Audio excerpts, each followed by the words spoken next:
Jeff.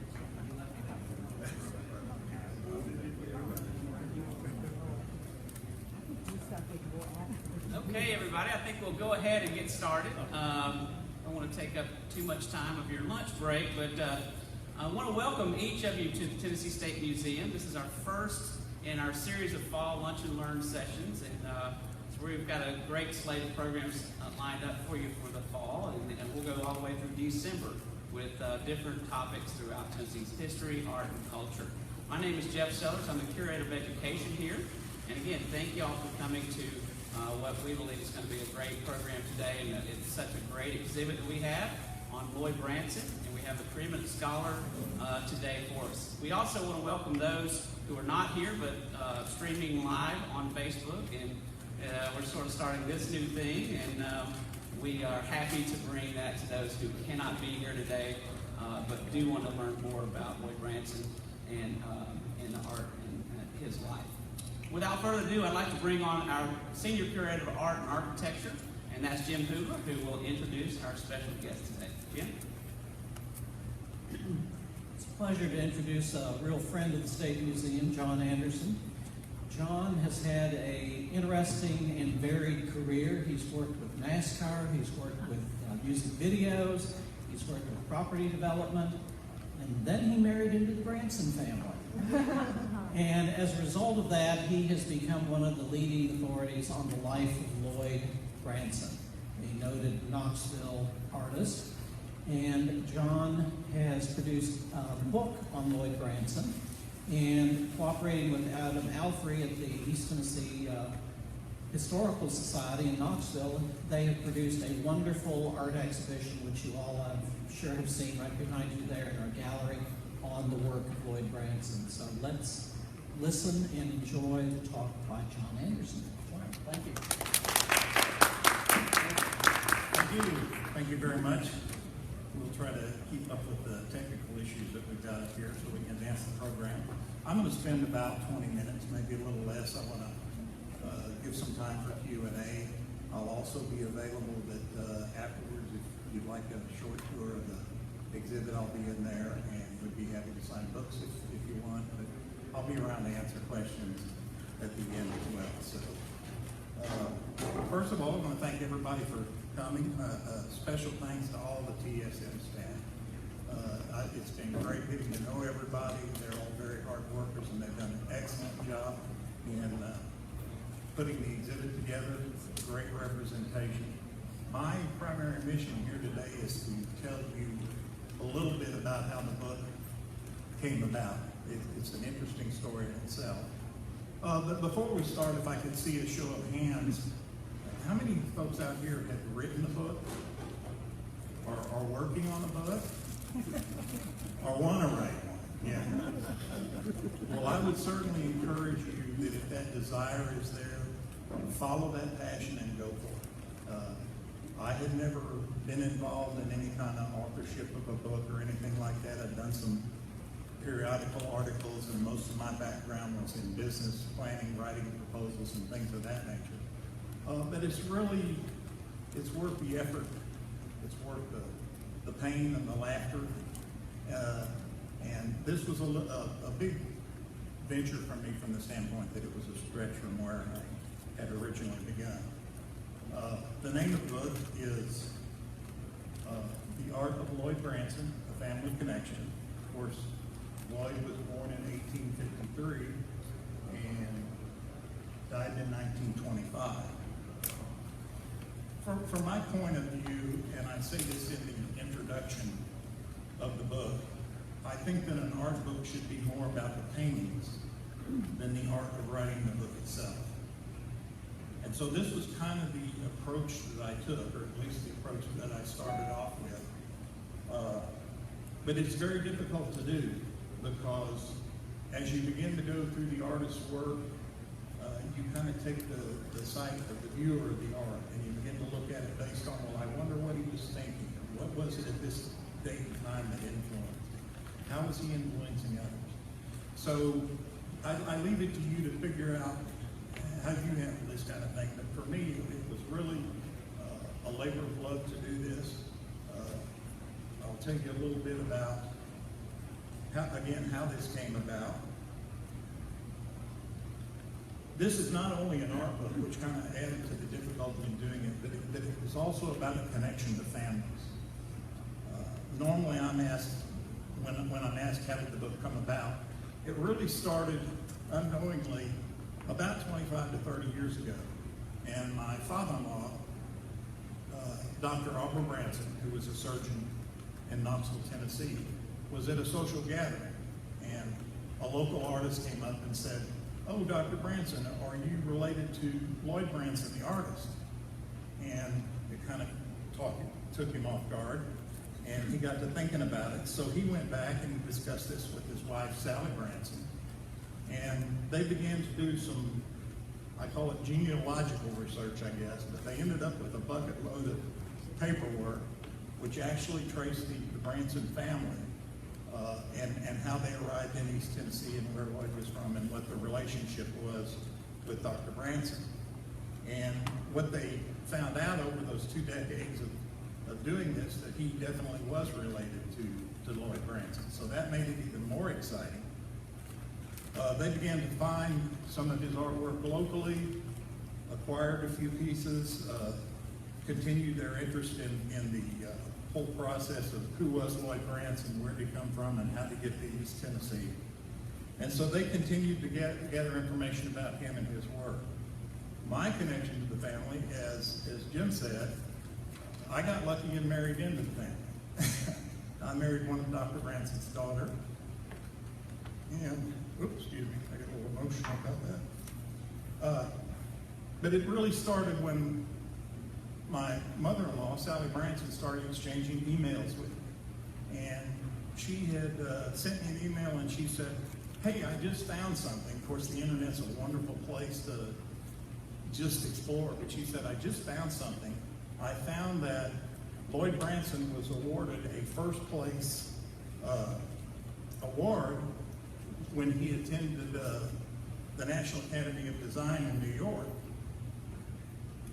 And I said, "Well, let's look into this." So we found this award on a chat room. I began to dig a little bit deeper, found out it belonged to an attorney in Calabasas, California. And I immediately began to communicate with him. And I said, "Hey, tell me more about this award." He said that he was at a coin auction and that it was hanging on a wall, and he decided to purchase it, but that he was just about a week or so away from melting it down and selling it for its silver value. So after some discussion and some convincing, he acquiesced and agreed to send it to East Tennessee Historical Society for an exhibit they had going on there so that people could see it. And then, of course, doing that, we were able to kind of convince a little bit and deal with him, and he made an offer to the museum over there. So it's now back to East Tennessee for good. And you'll see that award in there. It looks a little dark here, but it was actually struck at the Philadelphia Mint, and Tiffany's was involved. And it is the first place award for a drawing that he did of a Greek gladiator. We've never been able to find the drawing. There's no record of, there's a record of it, but there's obviously no copies or anything of it up in New York. And so it looks a little filthy, but it's definitely silver, and it's worth seeing when you get into the exhibit. Well, after we had kind of gone through that situation, Sally said to me, I wonder if you would help me. Dr. Branson had passed away. She said, "I wonder if you would help me. I'd like to accumulate a 3-ring binder with some of pictures of Lloyd's work in it and other information that we can find." And so I said, "Yeah, that sounds like it'll be a fun project." So being the kind of internal research person that I am, I started off and put the binder together, and it went from, excuse me, it went from a 3-ring binder of about 1 inch, began to expand and expand and expand. And so she said, "Well, maybe we should write a book." And I said, "That'd be great." Now, Sally was obviously the genealogical whiz, And so she put all the genealogy together, and that became a big part of the book, because the original intention of the first book was for the family. Let's do something that would be great for the kids, the grandkids, and so on. I, thinking that it was going to be a snap to do, said, well, let's get it ready for Christmas. This was in the spring of 2012. And we'll self-publish it. So we began organizing the information, like I said, and we started with the discovery of the body of his work. At the time that we physically got started, we had identified about 50 pieces. Well, that grew to about 100, and then it grew to 150, and that's when we said, okay, let's do this book then. So we called in some professional photographers. Whoops. And we called in some professional photographers and said, we would like you to travel with us and look at the various museums and the various places, private collectors' homes, and let's get some very high quality, high resolution photographs for this book. And so we did that, and the work began. We started not only to collect the pictures of the various paintings and collectibles and things that we could find about Lloyd, but we started writing, and then we'd edit, and then we'd write, and we'd edit, and we'd rewrite, and December was quickly approaching, and we were trying to make deadlines so we could get it to the family for Christmas, and that didn't quite work out as planned. But when you consider the amount of work that we had and the amount of materials, I think we did it in record time. We got it in early 2013 was when it was finally published. I've only put 4 photos of his work in here, and again, you'll see these, and I'll refer to them a little bit. But if you do have time, you need to run through the exhibit, because all of these paintings are in there, and they're really quite well done. This particular one was dubbed the debutante. Ellen McClung Berry is the subject in this matter, a very large painting. It was one of the original pieces that my father-in-law and Sally had purchased, and they then donated that to KMA, so it's in the permanent collection of Knoxville Museum of Art in Knoxville.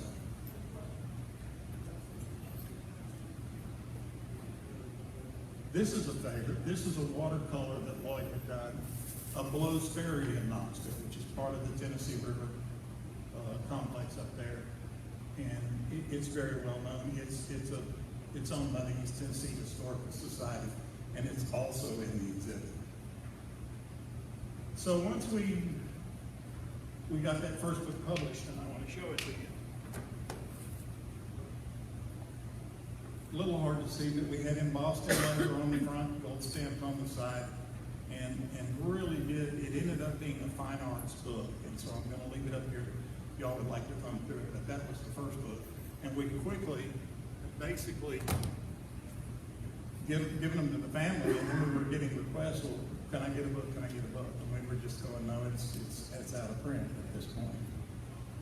But from there, we set up what's called the Branson Art Organization in an effort to put up a website and get involved in the social media experiment. I set up a page actually called Art Branson. I used the photograph that we saw in the beginning of the slides there as his persona, and it's basically a page that I was able to gradually introduce some of Lloyd Branson's artwork onto, and then transfer it to the second Facebook page, which is a Branson Art Organization. From that effort, I started getting calls and emails from everywhere. We found paintings in Los Angeles. I got a call from a guy in Nevada and Las Vegas that had a portrait. Houston, Texas called. Various people began to say, well, can I send you a picture of what I have? And I got them over mantles and fireplaces.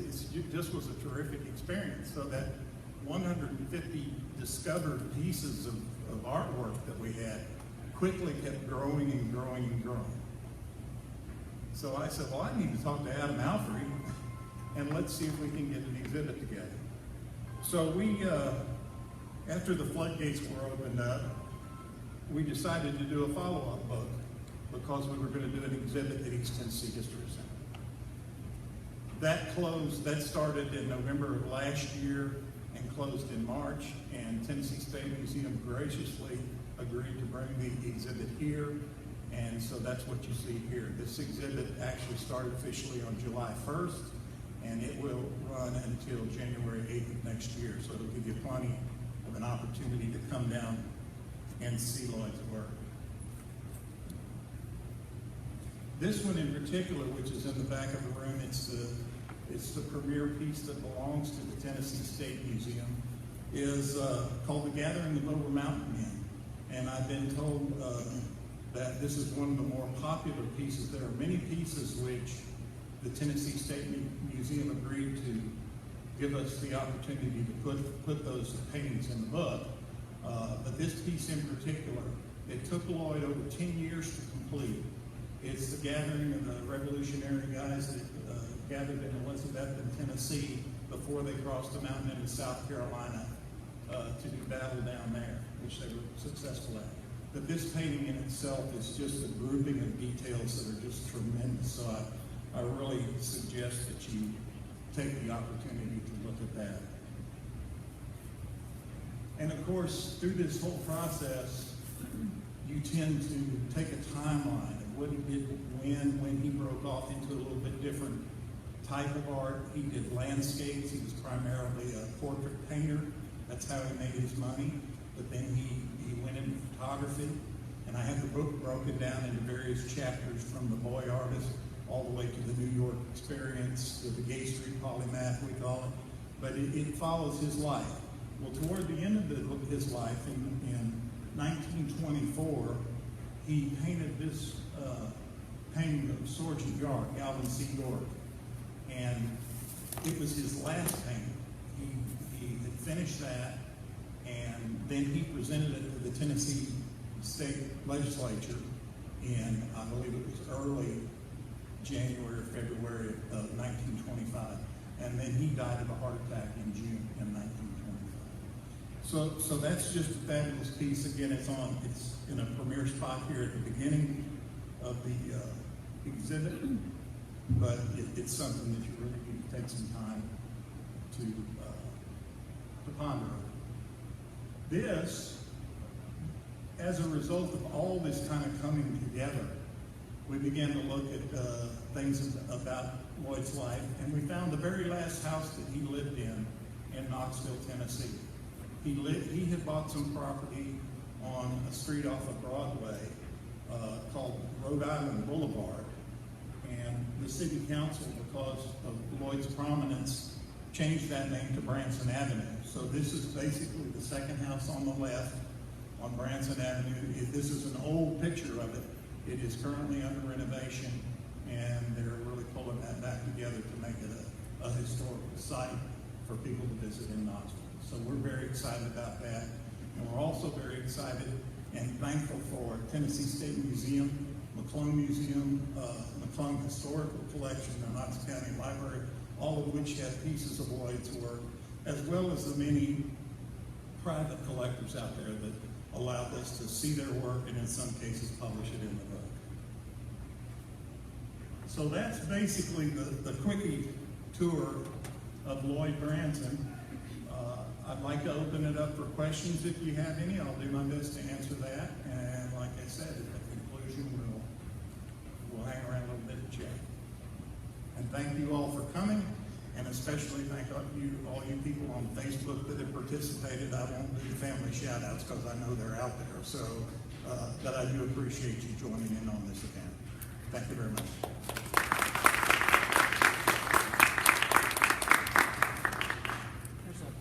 Yeah, we'll open up for questions now. If you have a question, just we're going to try to get the microphone to work so that our viewers online can hear the question, and we'll just take questions. I'm just curious, for the paintings that we found out about when we posted it online, and you said Texas, California. How did those people get the paintings? Well, of course, anybody familiar with the internet, when the word goes out, these calls start coming in. And one of the first questions that I normally would ask is, well, can you tell me anything about the provenance of the paintings? One particular couple that lived in the St. Petersburg area in Florida, they had transferred down to Florida, and the paintings were given to them by their grandparents. The other way that we find them too is because he was such a prolific portrait painter, a lot of people have kept him in the family for years. And of course they've become very popular. You'll see them on auction sites now. Pretty frequently, Case Antiques in Knoxville does quite a few auctions that usually have different pieces of his. So they just kind of came out of the woodwork. Yes? What was the relationship between Dr. Branson and Lloyd Branson? Was it direct or? I'm not really good on the genealogy, but yes, he was in essentially not Lloyd's family line, but he was like a third cousin of Lloyd Branson. As a matter of fact, I was telling Jim earlier today, Dr. Branson's father lived in a section of Knoxville and only lived a mile from Lloyd Branson's home, but didn't know who he was. So you've got that close proximity of family. But again, back in those times, you know, they didn't have 2 children. They had 8 or 9 or 10. And normally, just like Lloyd did, he came from a farming family before he moved to Knoxville. And so it's a very broad-based family. In the book, we put a genealogy chart that shows how Dr. Branson was related. We dedicated the book to him in this case.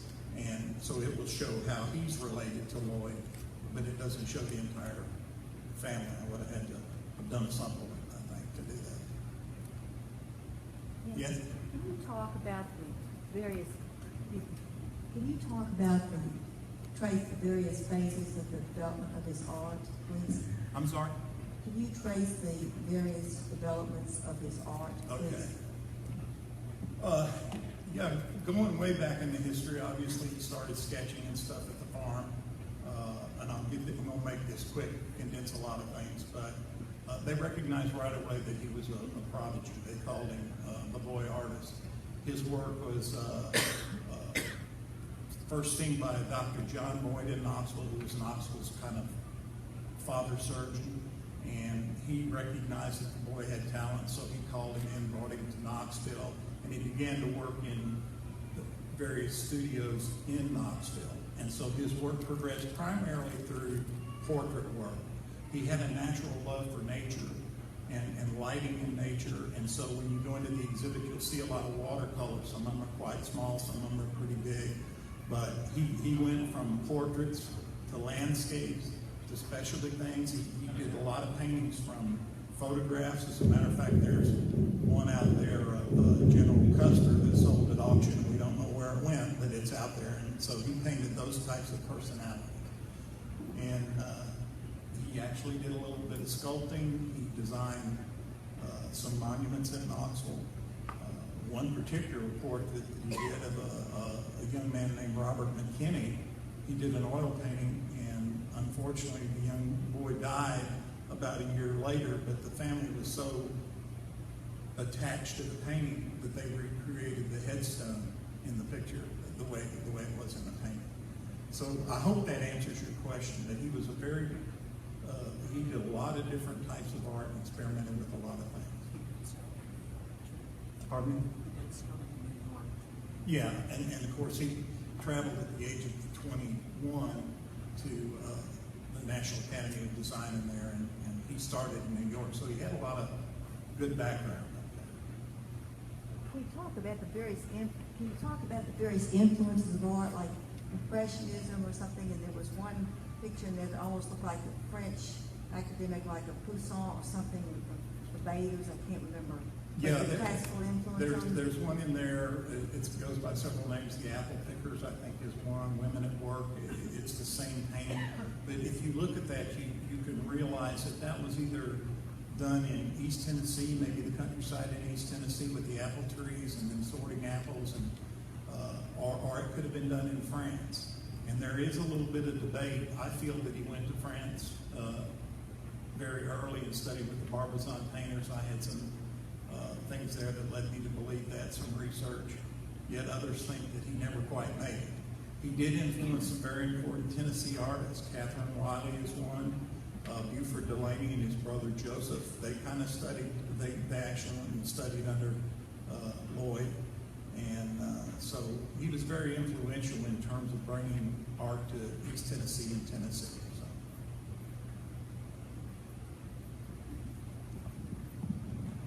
So I'm curious about how the arrangement was made to actually paint Alvin York.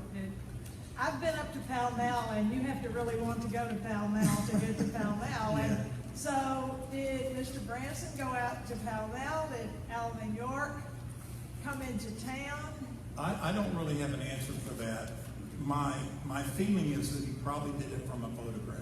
You think so? Yes, Lloyd did a lot of paintings of famous people from photographs. And as a matter of fact, when you walk through, not just the exhibit, but just through the museum here, there are other paintings that are displayed, portraits and such. Like the John Bell painting? Yeah. You know, one thing about Alvin York's story that has kind of stuck with me is that he had all these children named Andrew Jackson York and George Washington York and presidents and other people. And I think, at least Jim, help me here, aren't there some of those guys still alive and running that house up there? Andrew Jackson is still up. Andrew Jackson York. So I just wonder if the family has had any interest in connecting with the York descendants, and had any interest in getting acquainted with what's going on here. Yeah, well, this was such a personal thing for the family, we didn't branch out because we had an opportunity to look in more of the subjects that he painted, the people that he painted, but just chose not to go that direction, especially since we put ourselves in a self-imposed time frame of trying to get the original book by Christmas. So yeah, there's plenty of more information out there, and one of the biggest things that we had to contend with is what you put in the book, what you leave out. What paintings are, because there are more paintings that we chose not to put into the book. And then when you take that of 120 images or so within the book, and you say, well, let's do an exhibit, now you have to crunch it further to get down to 50 or 60 pieces. So it's very, very difficult to do. I hope that answers your question. Yeah, we just focused on Lloyd at this time. Anything else? Or I should say next question. These are good questions. Yeah? I'm curious about the house. What years did he live there? Did he also have a studio in the house? Is it going to be privately owned? And do we know of other places he lived in Knoxville? Well, again, Adam Alfrey has done a good job of tracing where he lived in Knoxville along Gay Street and things of that nature. The house itself that you saw the picture of was very, very late in Lloyd's life. I would say within the last 3 years of his life before he moved in. Unfortunately, by the time we got to it, we were talking about this earlier, we were hoping to find an easel and some paintbrushes and things of that nature. But the house had deteriorated to such a state, and it was such a blight on the community, there was talk of tearing it down. So some private donors got together through Knox Heritage.